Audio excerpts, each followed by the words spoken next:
चलिए उत्तराखंड की खबरों में आगे बढ़ेंगे। केदारनाथ में राहत और बचाव कार्य जारी है। खराब मौसम के चलते दिक्कतें आ रही हैं, लेकिन बचाव कार्य चल रहा है और करीब 1100 से ज्यादा लोगों को निकाला गया है और अब भी 1000 से ज्यादा लोगों के फंसे होने की खबर है। सबसे ज्यादा लोग अब भी भीमबली में फंसे हुए हैं।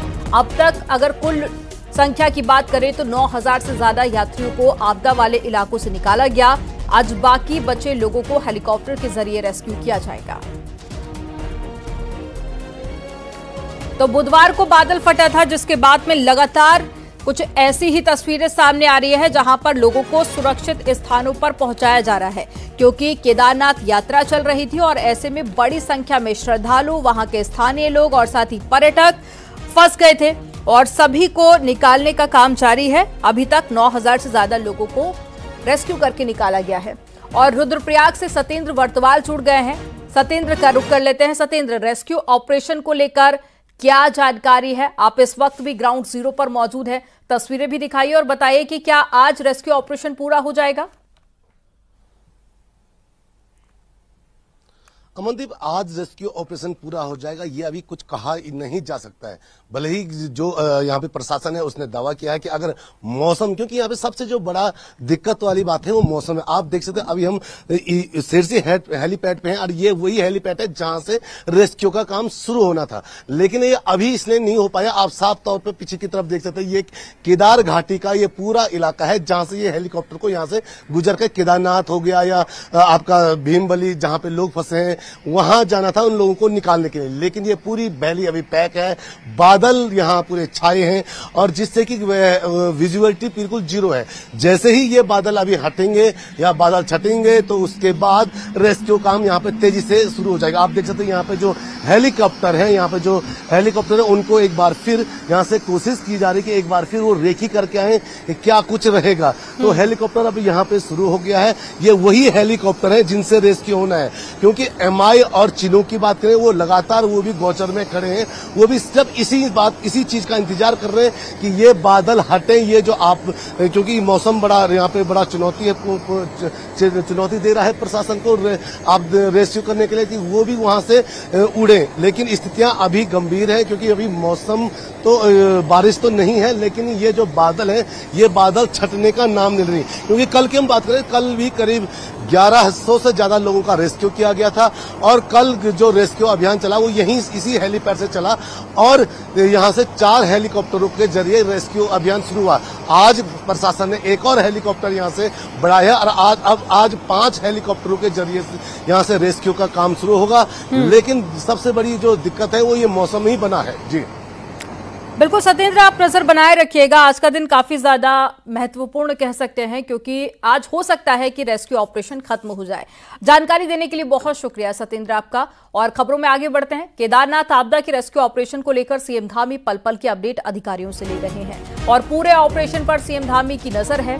और सीएम धामी का कहना है कि हजारों लोगों का रेस्क्यू अभी तक किया जा चुका है और जल्द ही सभी लोगों को सुरक्षित निकाल लिया जाएगा। सीएम ने कहा कि रेस्क्यू के बाद में सड़कों और पुलों को ठीक किया जाएगा। मुख्यमंत्री ने सड़क, बिजली, पानी, पैदल रास्ते समेत आधारभूत सुविधाओं को जल्द से जल्द बहाल करने को कहा है। इसके लिए कमिश्नर गढ़वाल विनय शंकर पांडे को नोडल ऑफिसर नियुक्त कर दिया गया है।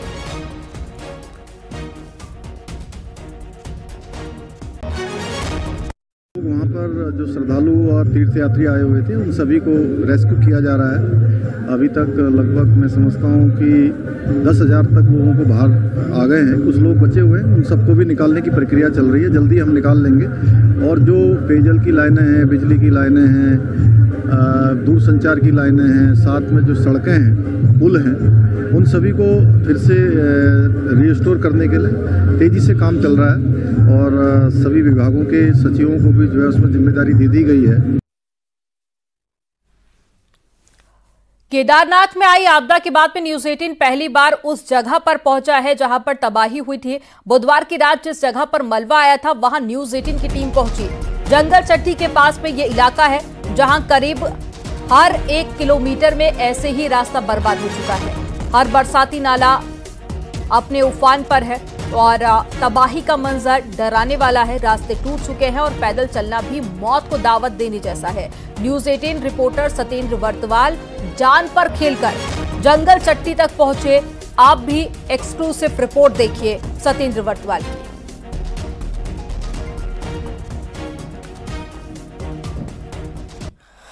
देख सकते हैं ये सामने एक पैच दिख रहा है जिस कारण यात्री इस पार नहीं आ पा रहे, क्योंकि ये पूरा रास्ता डैमेज हुआ है।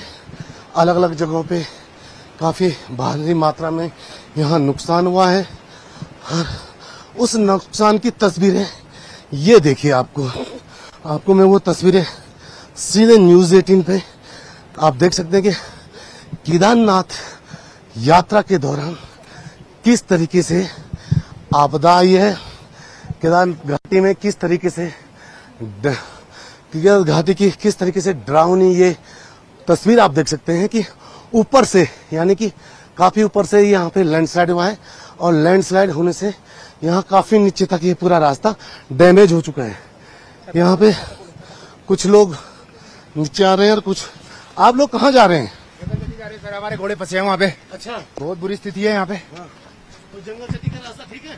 घोड़े के लिए खाने के लिए ले जा रहे हैं। अच्छा, क्योंकि इन लोगों के घोड़े खच्चर वहां फंसे हैं और ये लोग उनके लिए खाने पीने की सामान ले जा रहे हैं, क्योंकि जंगल चट्टी में काफी नुकसान बताया जा रहा था। जंगल चट्टी से पहले भी एक पैच है और एक पैच ये है, आप देख सकते हैं यहाँ पे आम इंसान ढंग से नहीं जा पा रहा। क्या नाम है आपका? कहाँ से आ रहे हैं? भैया हम केदारनाथ से आ रहे हैं। केदारनाथ से? तो पैदल ही आ रहे हैं? जी पैदल। कितनी दिक्कतें हैं? भैया कोई याद नहीं, गवर्नमेंट तो बिल्कुल नहीं आए कि जो है। नहीं तो यहाँ पे रास्ते कितनी जगह टूटे? रास्ते तो हर नाले पे रास्ता टूटा हुआ है। हर 1 किलोमीटर के दरिया पे आपको यही मंजर दिखेगा।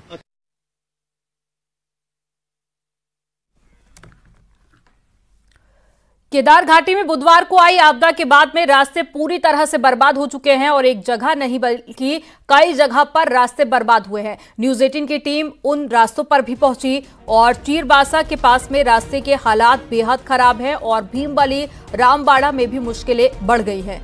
न्यूज़ 18 रिपोर्टर सतेंद्र वर्तवाल की एक्सक्लूसिव रिपोर्ट आपको दिखाते हैं।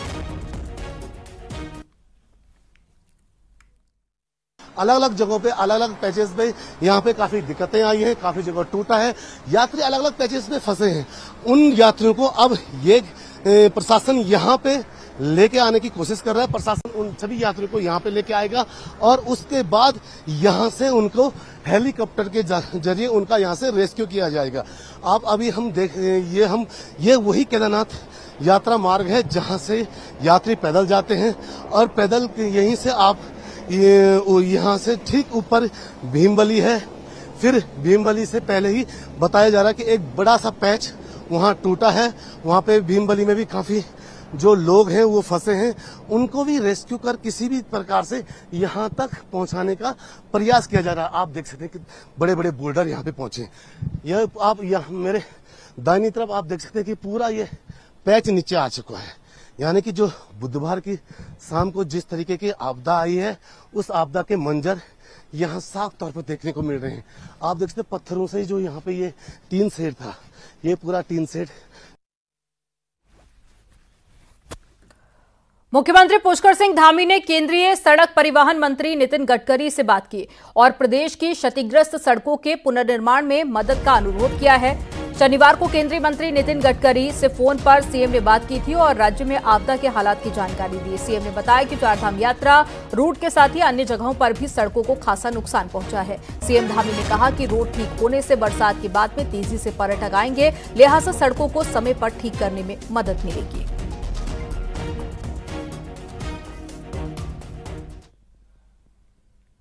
देहरादून से बड़ी खबर मिल रही है, जहां पर कई इलाकों में तेज बारिश जारी है और रिस्पना, डालनवाला समेत कई जगह ऐसी हैं जहां जलभराव के साथ ही सड़कें तालाब में तब्दील हो गई हैं। मौसम विभाग ने जारी किया है बारिश को लेकर अलर्ट और मौसम विभाग का कहना है कि आने वाले कुछ और दिनों में तेज बारिश हो सकती है और साथ ही प्रशासन को भी अलर्ट पर रखा गया है।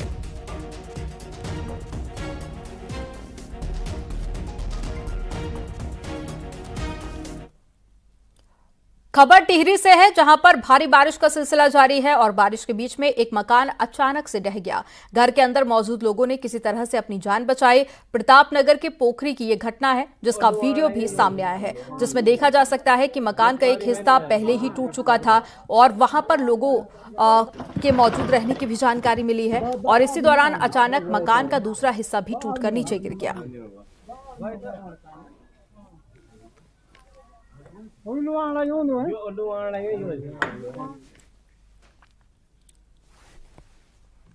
और टिहरी के बूढ़ा केदार में 27 जुलाई को आई प्राकृतिक आपदा के बाद से हालात अभी तक सामान्य नहीं हो पाए हैं और आपदा प्रभावित तोली और तिनगढ़ गांव के ग्रामीण बिनकखाल इंटर कॉलेज में रह रहे हैं और आपदा के बाद से गांव को जोड़ने वाली सभी सड़कें तबाह हो गई हैं, जिसकी वजह से गांव वालों को दिक्कतों का सामना करना पड़ा। जरूरी सामान की किल्लत भी होने लगी है। हालांकि प्रशासन का कहना है कि एसडीआरएफ और आपदा राहत की टीम जरूरी सामान भेज रही है और जल्द ही सड़कों को ठीक भी कर लिया जाएगा। देखिए, जो रोड हमारी डैमेज हुई है गेवली की या फिर पिंसवाड़ की, उस पर कार्य हमारा चल रहा है पीडब्ल्यूडी और पीएमजीएसवाई के द्वारा। इसके अतिरिक्त राशन की सप्लाई ऑलरेडी वहाँ पर सफिशिएंट है। बिजली का भी जो काम था वो भी हमारा चल रहा है, दूरस्थ क्षेत्रों में भी लाइन पहुँचाने का। पेयजल लाइन हमारी सुचारू है उस क्षेत्र में। और इसके अतिरिक्त एसडीआरएफ की टीम भी हमारी पिंसवाड़ आज पहुँचेगी, जो कि वहाँ पर वस्तुस्थिति से हमको अवगत कराएगी। सीएम पुष्कर सिंह धामी शनिवार को हल्द्वानी पहुंचे। यहां पर सीएम अलग अंदाज में दिखे। सर्किट हाउस काठगोदाम पहुंचे मुख्यमंत्री ने अधिकारियों की बैठक से पहले बीजेपी पदाधिकारियों और कार्यकर्ताओं से मिलना जरूरी समझा। सीएम ने विशेष तौर पर पार्टी पदाधिकारियों के मन की बात सुनी। इस दौरान पदाधिकारियों ने खुलकर अपने क्षेत्र की समस्या से लेकर अधिकारियों के खराब व्यवहार, विकास कार्यों में बेवजह की देरी पर खुलकर अपने मन की बात सीएम के सामने रखी। अपनी बात कही है और हम कार्यकर्ता आधारित हमारी पार्टी, हम कार्यकर्ताओं के आधार पर चलेंगे। कार्यकर्ता भी बड़ा प्रफुल्लित है कि माननीय मुख्यमंत्री जी हमारे बीच के मुख्यमंत्री हैं और जो उन्होंने अपने संगठनात्मक विषय को बताया, जो उन्होंने अपने क्षेत्र के विकास के विषय को बताया, आपदा के समय पर जो पहाड़ के कार्यकर्ता उन्होंने अपनी आपदा के समय को बताया, मुख्यमंत्री जी ने बड़ी गंभीरता से लिया कि किन्होंने समस्या उठाई है और उन्होंने कार्यकर्ताओं को विशेष रूप से जो सम्मान दिया। अधिकारियों की बैठक बाद में रखी और कार्यकर्ताओं को उन्होंने सम्मान दिया और एक संकेत यह भी दिया कि सामाजिक या सार्वजनिक कामों के लिए अगर भारतीय जनता पार्टी का कार्यकर्ता किसी विषय को रखता है तो अधिकारियों को उसको गंभीर। चारधाम के साथ ही एक धाम देहरादून में भी बन रहा है। मंत्री गणेश जोशी को इस धाम से बड़ी उम्मीदें हैं, लेकिन मंत्री जी का कहना है कि इसे देखकर विपक्ष की छाती में सांप लौट रहे हैं और विपक्ष पूछ रहा है कि धाम का सब काम ठीक है तो मंत्री जी इतने तिलमिलाए क्यों हुए हैं। इसी से जुड़ी एक रिपोर्ट आपको दिखाते हैं।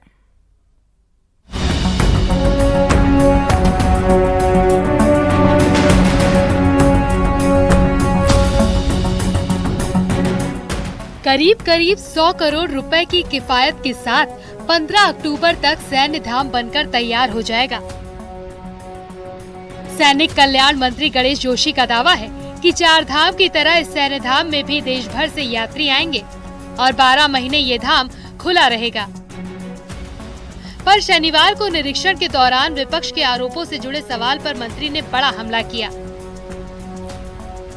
गणेश जोशी ने कहा कि सैन्य धाम देखकर विरोधियों की छाती पर सांप लौटते हैं और जब बन जाएगा तब भी सांप लौटेंगे। आज ये सैन्य धाम जब जब उनको याद आता है उनकी छाती पर सांप रेंगने लगता है। वो सोचते हैं यार अगर हमने ये कर दिया होता तो भारतीय जनता पार्टी को करने का मौका नहीं मिलता। तो जब जब ये सैन्य धाम दिखाई देगा तो उनकी छाती पर सांप लौटता रहेगा। सैनिक कल्याण मंत्री ने सांप लौटने की बात कही तो नेता विपक्ष यशपाल आर्य ने कहा कि आखिर इतनी तिलमिलाहट क्यों है। यशपाल आर्य ने कहा कि अगर सैन्य धाम के काम में करप्शन के आरोप सही नहीं है तो सांप लौटने की बात करने वाले मंत्री जांच क्यों नहीं करवा देते। आक्षेप है, आरोप है, अगर कहीं पर इस तरह के कहीं तथ्यहीन बेबुनियाद आरोप लगे हैं तो उसकी जांच होनी चाहिए, जवाब देना चाहिए, लेकिन सच को स्वीकार करना ही पड़ेगा। अगर आरोप लग रहे हैं तो जो लोग आरोप लगा रहे हैं या जहाँ पर भ्रष्टाचार की बात हो रही है तो इतना तिलमिलाहट क्यों है, प्रश्न ये है। चार धाम के बाद सैन्य धाम को उत्तराखंड का 5वां धाम कहा जा रहा है। उम्मीद हर साल लाखों लोगों के यहाँ आने की है, जैसे चार धाम में आते हैं।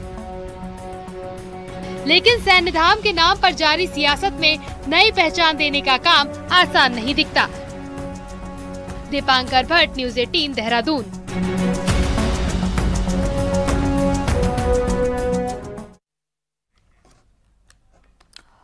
उत्तराखंड को देवभूमि कहा गया है। यहाँ सदियों से लोग न्याय के लिए देवी देवताओं की शरण में भी जाते हैं। वहीं बागेश्वर में कांग्रेस ने देवताओं से पुलिस की शिकायत की है। रिपोर्ट आपको दिखाते हैं।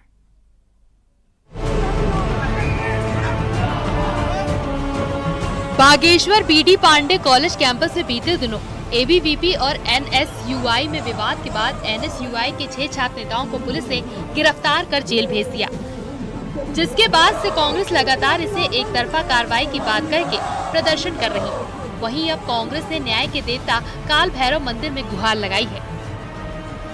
जब हमारी बात कहीं नहीं सुनी गई और जो झूठा लूट का मुकदमा जो लगाया था, वो हमने, जिसको बागेश्वर का कोतवाल कहते हैं, हमारे काल भैरव जी के दरबार के बाहर हम इंतजार करते रहे कि वो लोग आए, सीओ कोतवाल और अन्य लोग थे वो आए और क्या नाम कहते हैं उसमें वो पैसा उठाए, लेकिन वो पैसा उठाने कोई भी नहीं आया।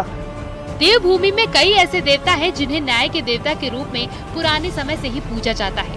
पुराने समय में लोग आपसी विवाद होने पर देवी देवताओं के पास गुहार लगाते थे। वहीं अब कैंपस विवाद को लेकर कांग्रेस नेता देवताओं की शरण में है।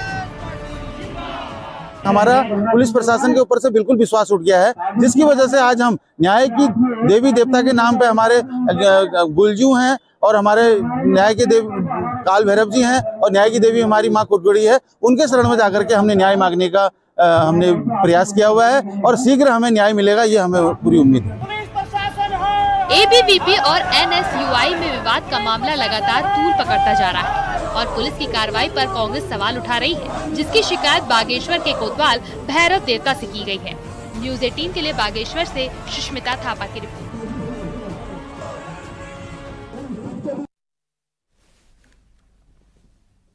और दिल्ली में बन रहे केदारनाथ मंदिर को लेकर खूब हंगामा हुआ, लेकिन क्या आप जानते हैं कि अल्मोड़ा जिले में भी एक केदारनाथ का मंदिर है और जागेश्वर में मौजूद इस केदारनाथ मंदिर की महिमा भी दूर दूर तक प्रसिद्ध है। रिपोर्ट देखिए।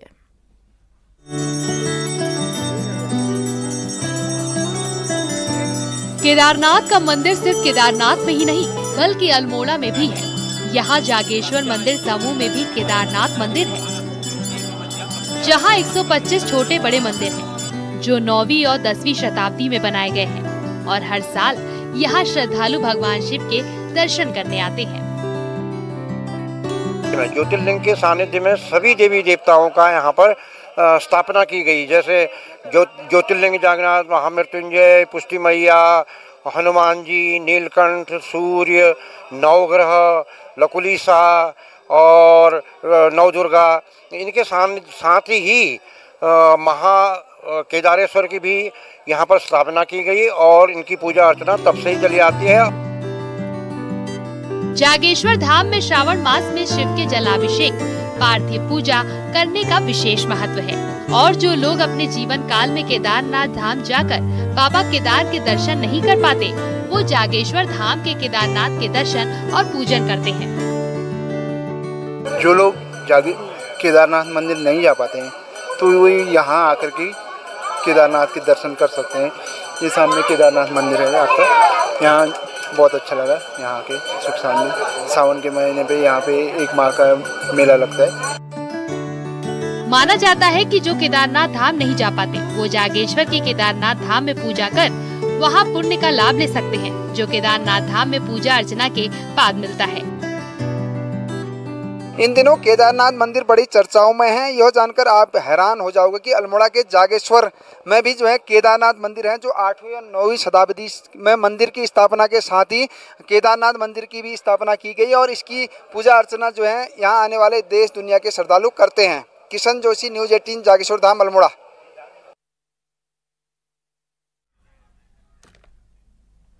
बागेश्वर में गुलदार की दहशत से लोग खौफ में हैं और यहां शाम होते ही गुलदार रिहायशी इलाकों में दिखाई देने लगता है। एक घर में लगे सीसीटीवी में गुलदार कैद हो गया और लोगों का कहना है कि पूरे इलाके में गुलदार की दहशत लगातार बढ़ रही है। वहीं लोगों ने वन विभाग से गुलदार के आतंक से निजात दिलाने की मांग भी की है।